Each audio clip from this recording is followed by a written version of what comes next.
Let's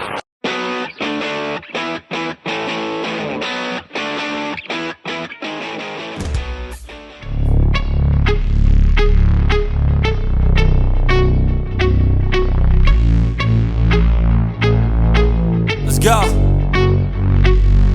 1, 2, 3, 4 steps I take from my bed to the floor. 5, 6, 7, 8. Will today be rough or will today be great? 9, 10, 11, 12. Lately I've been going through. Olá, mente curiosa. Hoje vamos embarcar em uma aventura histórica pela época das cruzadas. Este vídeo vai ser por hora o fechamento dos 3 vídeos anteriores do canal. Sugiro que assista a eles também. Onde reis valentes, batalhas épicas e terras distantes se misturam em uma das histórias mais fascinantes da Idade Média. Você já se perguntou como figuras como Ricardo Coração de Leão, Luís IX e Conrado III se tornaram símbolos de bravura e liderança em meio a tantos desafios e batalhas? Então, fique ligado, porque vamos explorar não apenas suas conquistas, mas também as reviravoltas e os dramas que ocorreram nos bastidores dessas grandiosas campanhas. Prepare-se para se divertir enquanto contamos como esses monarcas se uniram e se enfrentaram em busca de uma causa comum: retomar os santos territórios perdidos para o domínio muçulmano. Prometemos que não será só uma aula de história, mas uma verdadeira jornada repleta de curiosidades, rivalidades e, claro, um pouquinho de drama. Não esqueça de deixar um like e se inscrever no nosso canal, porque aqui a curiosidade nunca para. Vamos começar nossa jornada cruzada. Luís VII, rei da França que participou da Segunda Cruzada, em 1145. Luís VII, também conhecido como Luís o Jovem, foi um monarca francês que governou de 1137 a 1180. Ele é amplamente lembrado por sua participação na Segunda Cruzada, convocada pelo Papa Eugênio III em 1145. A cruzada foi uma resposta à queda do Condado de Edessa em 1144, evento que chocou o mundo cristão e levou à mobilização de forças militares em toda a Europa. Luís VII, ansioso para demonstrar seu poder e promover os interesses da Igreja, decidiu se juntar à cruzada, partindo em 1147 com um exército considerável e a esperança de reconquistar os territórios perdidos. Durante a cruzada, Luís VII enfrentou vários desafios, tanto em termos de logística quanto de alianças. Ele se uniu ao imperador germânico Conrado III, mas suas diferenças estratégicas e de liderança criaram tensões significativas entre os dois líderes.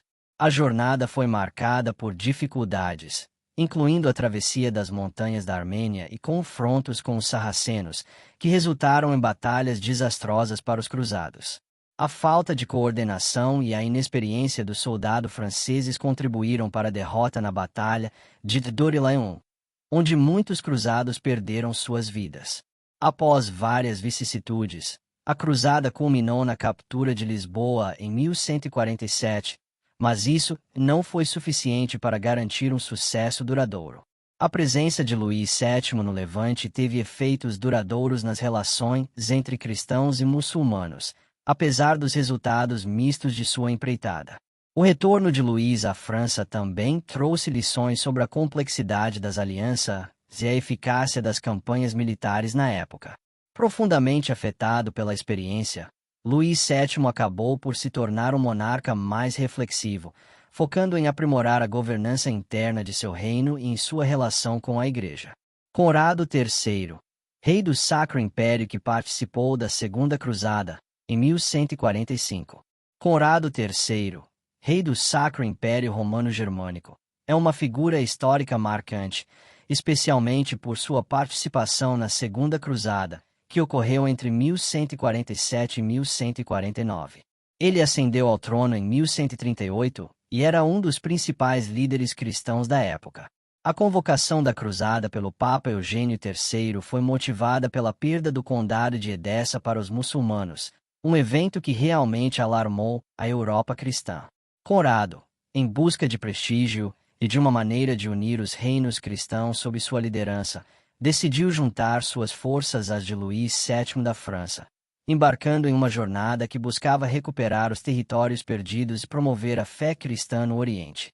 A viagem de Conrado III através da Europa para se unir à cruzada foi repleta de mobilizações e dificuldades logísticas. Ele liderou um exército considerável, mas enfrentou uma série de obstáculos durante a expedição, especialmente na travessia das difíceis montanhas da Armênia. A falta de coesão entre as forças do imperador germânico e as do rei francês foi um divisor de águas durante a campanha. Conrado e Luís VII não apenas tinham visões diferentes sobre as táticas de ataque, mas também enfrentaram rivalidades pessoais que complicaram ainda mais a união das forças cristãs. A Batalha de Dorylaeum em 1148 se tornou um dos momentos críticos da cruzada, onde as forças cruzadas enfrentaram um grande exército sarraceno. A batalha foi desastrosa para os cruzados, e a ausência de um comando unificado resultou em significativas baixas e desorganização. Apesar das dificuldades enfrentadas e das tensões com Luís VII, Conrado III ainda buscou fortalecer a presença cristã no Levante, usando sua influência para assegurar alguns ganhos territoriais, mesmo que temporários. A participação de Conrado na cruzada teve um impacto crítico em sua reputação e nas dinâmicas políticas do Sacro Império, além de afetar suas relações com outros líderes cristãos. Frederico Barba-Ruiva, imperador do Sacro Império Germânico que participou da Terceira Cruzada, entre 1189 e 1192. Frederico Barba-Ruiva, também conhecido como Frederico I, foi um dos imperadores mais emblemáticos do Sacro Império Germânico, governando de 1155 até sua morte em 1190. A sua figura é marcada pela busca de centralização do poder imperial e pela promoção da unidade entre os diversos reinos sob sua jurisdição. Sua participação na Terceira Cruzada, convocada em resposta à conquista de Jerusalém por Saladino em 1187, refletiu sua ambição de reforçar não apenas a posição da cristandade, mas também a do império que ele liderava. Determinado a restaurar os territórios cristãos na Terra Santa, Barba-Ruiva buscou um papel de destaque entre os monarcas que se mobilizavam para a cruzada, incluindo Ricardo Coração de Leão da Inglaterra e Filipe II da França. A expedição de Frederico à Terra Santa foi marcada por uma longa e desafiadora jornada que começou em 1189. Ao contrário de alguns de seus predecessores, ele planejou uma rota terrestre. Ao longo do caminho, enfrentou uma série de dificuldades, incluindo conflitos com os búlgaros e os sarracenos. Sua avançada marcha pelo Império Bizantino rendeu tensa relação com o imperador bizantino, Isaac II Ângelo, inicialmente, mas ele acabou conseguindo acordos temporários que permitiram o avanço de suas tropas. Barba-Ruiva demonstrou grande habilidade estratégica ao unir forças com outros líderes cruzados, ainda que as rivalidades pessoais e políticas entre os monarcas europeus se tornassem cada vez mais evidentes. A morte de Frederico em 1190, enquanto cruzava o rio Saleve, foi um golpe devastador, não apenas para suas forças, mas para a própria cruzada. Sua queda na água desencadeou um tumulto entre os soldados que, desorientados e desmotivados pela perda de seu líder, enfrentaram enormes dificuldades para continuar a campanha. A sua morte resultou em um efeito cascata sobre a coesão do exército cruzado e foi um fator que contribuiu para as subsequentes derrotas da Terceira Cruzada. O legado de Frederico Barba-Ruiva na cruzada é complexo, refletindo tanto os ideais de liderança e unidade que ele aspirava a promover, quanto às nuances de uma campanha que se tornaria um marco na história medieval europeia. E aí, pessoal? Antes de continuarmos essa empolgante jornada pelas cruzadas, que tal fazermos uma pausa rápida? Se você está curtindo o vídeo até agora, não esquece de deixar o seu like. Isso ajuda muito o canal a crescer e traz mais conteúdo interessante para você. E aproveitando, ficamos super curiosos para saber, tem algum tema específico que você gostaria de ver aqui no canal? Pode ser sobre a Idade Média, figuras históricas ou até curiosidades de outros períodos. Deixe seu comentário aqui embaixo, e quem sabe a sua sugestão não aparece no próximo vídeo. Agora, Vamos retomar nossa aventura e descobrir mais sobre esses incríveis reis cruzados. Filipe Augusto, rei da França que participou da Terceira Cruzada, entre 1189 e 1192. Filipe II da França, mais conhecido como Filipe Augusto, foi um destacado monarca francês que reinou de 1180 até 1223. Ele se destacou por sua política de centralização do poder e por suas reformas administrativas que fortaleceram o papel do rei em relação à nobreza. Sua participação na Terceira Cruzada, que ocorreu entre 1189 e 1192, foi motivada pela necessidade de recuperar Jerusalém, que havia sido capturada pelo líder muçulmano Saladino em 1187. Filipe viu a cruzada como uma oportunidade não apenas de afirmar a posição da França no cenário político europeu, mas também de aumentar seu prestígio entre os monarcas cristãos. A colaboração de Filipe Augusto com outros líderes cruzados, como Ricardo Coração de Leão da Inglaterra, foi fundamental no planejamento da expedição.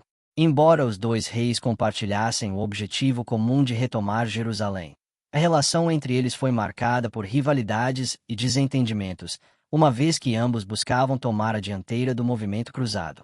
A partir de 1189, Filipe partiu em uma jornada que o levou a reunir suas tropas e estabelecer alianças valiosas, mas ele também enfrentou desafios logísticos e dificuldades financeiras que complicaram seus planos. O papel de Filipe na cruzada não se limitou apenas à luta militar. Ele também buscou garantir suprimentos e apoio para seu exército ao longo do caminho. Durante a campanha, Filipe conseguiu algumas vitórias significativas ao lado de Ricardo, incluindo a conquista de cidades costeiras importantes, mas sua relação com o rei inglês deteriorou-se rapidamente. Em 1191, Filipe decidiu retornar à França, alegando motivos de saúde e a necessidade de lidar com questões internas que requeriam sua atenção.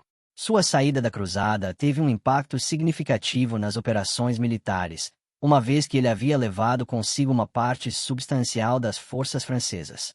O legado de Filipe Augusto na Terceira Cruzada é complexo, refletindo tanto a aspiração de liderança e unificação da cristandade na época, quanto as dificuldades inevitáveis que surgem em alianças entre potências rivais. Ricardo I, rei da Inglaterra que participou da Terceira Cruzada, entre 1189 e 1192. Ricardo I da Inglaterra, frequentemente referido como Ricardo Coração de Leão, é uma das figuras mais emblemáticas da história medieval, conhecido não apenas por seu papel como monarca, mas também por suas campanhas militares. Ascendendo ao trono em 1189, Ricardo era um fervoroso defensor da fé cristã e imediatamente se comprometeu com a Terceira Cruzada, que tinha como objetivo retomar Jerusalém das mãos do líder muçulmano Saladino. A cruzada foi convocada em resposta à conquista da cidade por Saladino em 1187, e a participação de Ricardo refletiu não apenas um desejo de conquistar terrenos perdidos, mas também a necessidade de afirmar sua liderança entre os monarcas europeus. A jornada de Ricardo à Terra Santa foi marcada por uma combinação de estratégias audaciosas e eficácia militar.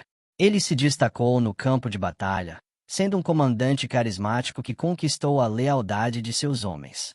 A sua campanha incluiu vitórias notáveis, como a captura da cidade de Acre, que se tornou um ponto central para os cruzados.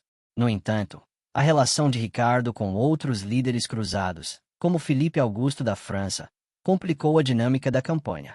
As tensões entre os dois reis resultaram em desavenças que comprometeram a coordenação das forças cristãs, afetando o progresso da cruzada e gerando rivalidades que continuaram mesmo após a batalha. Em 1192, após uma série de ações e acordos que culminaram em um impasse com Saladino, Ricardo decidiu retornar à Inglaterra. Sua jornada de volta foi repleta de desafios, incluindo o sequestro e a extorsão por parte do imperador da Alemanha, Henrique VI, que levou à sua captura e ao pagamento de um elevado resgate. Apesar das dificuldades enfrentadas, o legado de Ricardo I na Terceira Cruzada permanece como um símbolo de bravura e determinação. Ele é frequentemente lembrado como um dos grandes heróis da Crônica das Cruzadas, cuja fama se espalhou por toda a Europa, solidificando sua imagem de líder guerreiro e defensor da cristandade. Luís IX entre 1248 e 1254.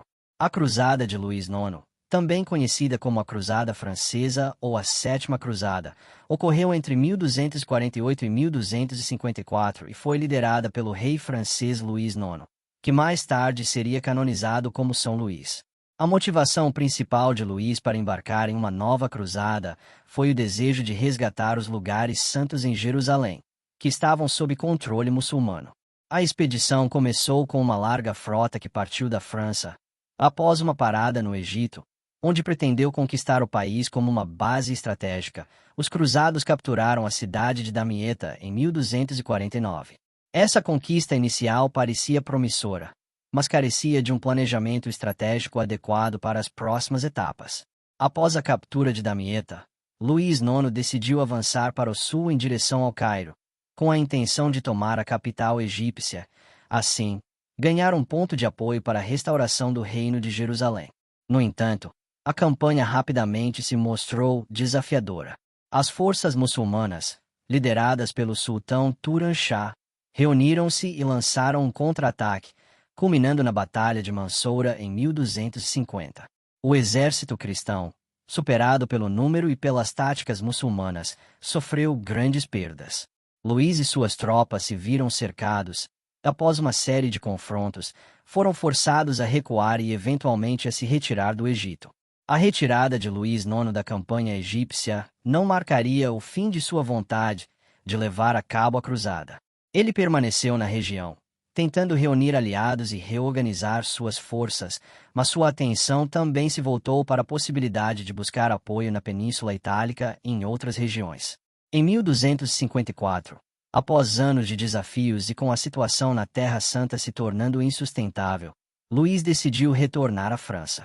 Embora a cruzada não tenha alcançado seus objetivos principais, o esforço de Luís IX teve um impacto significativo na política da época, refletindo o ideal de um monarca cristão comprometido com a defesa da fé, e deixou um legado duradouro na história da França e das cruzadas. E assim chegamos ao final da nossa jornada pela fascinante história dos reis que participaram das cruzadas. Desde os bravos feitos de Ricardo Coração de Leão até a determinação de Luís IX, exploramos como esses monarcas se tornaram ícones de coragem e liderança em tempos de grandes desafios. Esperamos que você tenha se divertido e aprendido um pouco mais sobre esses momentos épicos da Idade Média. Se você gostou deste vídeo e quer continuar nos acompanhando em nossas aventuras históricas, não esqueça de se inscrever no canal e ativar o sininho para ficar por dentro de todas as novidades. A sua presença e apoio significam muito para a gente.